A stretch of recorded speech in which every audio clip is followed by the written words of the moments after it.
भगवान ने जब इंसान की रचना की तो उसे अपनी यात्रा प्रारंभ करने से पहले 2 पोटलियां दी और कहा, एक पोटली तुम आगे की तरफ लटकाना और दूसरी पोटली कंधे के पीछे की तरफ।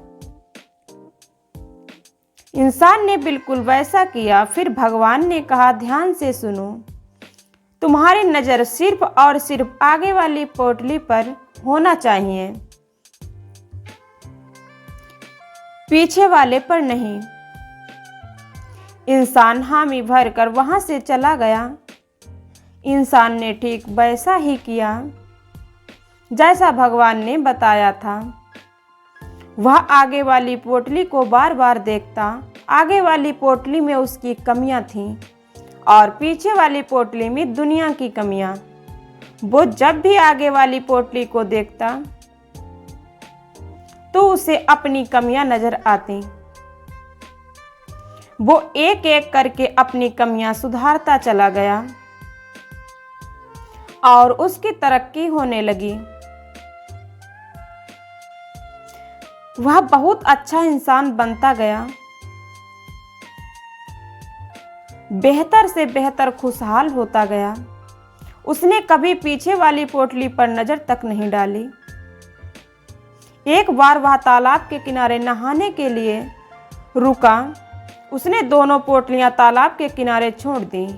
नहाकर जब वह बाहर आया तो उसे समझ नहीं आया कि कौन सी पोटली आगे वाली थी और कौन सी पीछे वाली, क्योंकि दोनों बिल्कुल एक जैसी थीं। अब गड़बड़ ये हुई कि उसने पीछे वाली पोटली को आगे टांग ली और आगे वाली पीछे। अब उसे पूरी दुनिया में कमियां ही कमियां नजर आने लगी। यही ठीक नहीं, वो ठीक नहीं, बच्चे निकम्मे हैं, पड़ोसी बेकार हैं, सरकार बेकार है, जहां देखो वहां कमियां हैं। अब वह हर जगह कमियां ढूंढने लगा सिवाय खुद के, क्योंकि उसे भगवान की वह बात याद कि नजर सिर्फ आगे वाली पोटली पर रखना अब बेचारे का बहुत बड़ा परिणाम होने लगा। वह पतन की तरह आगे बढ़ने लगा। नकारात्मकता ने उसे घेर लिया। हर इंसान ने उसे बुरा लगने लगा। उसकी दुनिया नर्क बनने लगी। अब उसे समझ नहीं आ रहा था